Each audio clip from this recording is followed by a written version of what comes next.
कभी सोचा है डरावनी कहानियां हमें इतना क्यों डराती हैं?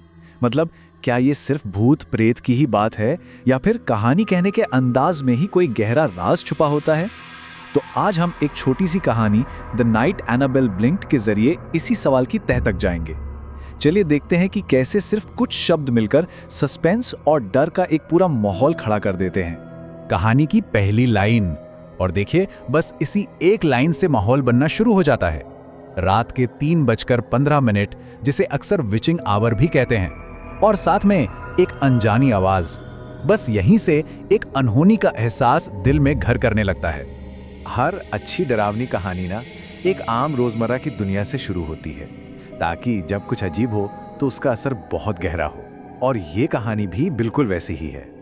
हमारी मुलाकात होती है आरव से और उसके एक मजाकिया तोहफे से, एक पुरानी गुड़िया जो पहली नजर में बिल्कुल बेजान और मामूली सी लगती है। इस गुड़िया का जिक्र बहुत खास है। ये सीधे सीधे अनकैनी वैली के साइकोलॉजिकल कॉन्सेप्ट से जुड़ा है। इसका मतलब है कोई चीज इंसानों जैसी तो दिखती है पर पूरी तरह से नहीं। और यही अधूरापन, ये टूटी हुई मुस्कान और कुछ ज्यादा ही असली आंखें उसे हमारे दिमाग के लिए एक पहेली बना देती हैं। एक ऐसी पहेली जो बेचैन करती है। और फिर पहली आहट, कोई चीख नहीं, कोई बड़ा ड्रामा नहीं, बस एक हल्की अस्पष्ट सी आवाज। ये कहानी का पहला दाव है जो आरव और हमें ये सोचने पर मजबूर कर देता है कि जो सुना क्या वो सच था या सिर्फ दिमाग का कोई वहम। और बस यहीं पर कहानी का पूरा खेल बदल जाता है। वो बेजान गुड़िया अब सिर्फ एक चीज नहीं है, वो देख रही है। सोचिए, आरव के जो कमरा अभी तक सेफ था वो अचानक एक ऐसी जगह बन गया है जहां उस पर नजर रखी जा रही है। और यकीन मानिए, ये एहसास किसी भी आवाज से कहीं ज्यादा डरावना होता है। आरव इसे नींद का भ्रम कहकर टालने की कोशिश करता है, जैसा हम में से शायद कोई भी करता, लेकिन अंधेरे में कुछ और ही पकड़ा था। और अब चीजें बहुत तेजी से बिगड़ने वाली थीं। जरा इस पर ध्यान दीजिए कि खतरा कैसे धीरे धीरे आरव के करीब आ रहा है। ये एक दूर की अनजानी आहट से शुरू होता है, फिर कमरे की चीजों को हिलाता है और आखिर में सीधे एक फुसफुसाहट बन जाता है। ये बिल्कुल एक शिकारी की तरह है जो धीरे धीरे अपनी मौजूदगी बढ़ा रहा है। और अब आरव एक बहुत अहम फैसला लेता है। वो इसे और नजरअंदाज नहीं कर सकता। अगर वो इस डर को समझा नहीं सकता तो क्या वो इसे दुनिया के सामने साबित कर सकता है? बस इसी उम्मीद में वो सोते वक्त कमरे में रिकॉर्डिंग करने का फैसला करता है। तो अब खतरा सिर्फ कमरे में नहीं है, ये दूरी भी खत्म हो चुकी है। गुड़िया अब आरव के इतने करीब है कि उसके कान में फुसफुसा सकती है। ये उसके सबसे सेफ और पर्सनल स्पेस में एक घुसपैठ है जहां से भागना नामुमकिन लगता है। कांपते हाथों से आरव अपने फोन पर सबूत ढूंढता है। उसे नहीं पता कि वो क्या देखने वाला है, लेकिन हम जानते हैं कि ये कहानी का सबसे भयानक मोड़ साबित होगा। वो पल जब शक हकीकत में बदल जाएगा। और रिकॉर्डिंग ठीक उसी वक्त पर गड़बड़ा जाती है। 3:15। ये अब सिर्फ एक टाइम नहीं है, ये एक पैटर्न बन चुका है, एक रस्म जो इस डर को और भी गहरा और सोचा समझा बना देती है। तो फुटेज में आखिर दिखा क्या?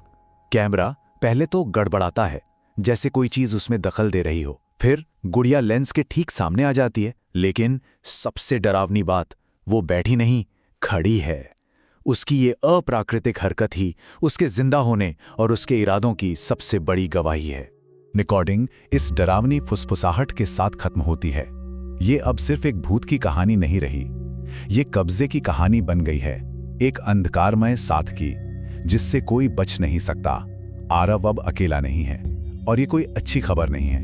अब सबूत मिलने के बाद आरव वही करता है जो कोई भी समझदार इंसान करेगा। वो उस चीज को बंद करने की कोशिश करता है। वो गुड़िया को एक बक्से में बंद कर देता है, ये सोचकर कि अब सब ठीक हो जाएगा। लेकिन हम सब जानते हैं ये इतनी आसानी से खत्म नहीं होने वाला।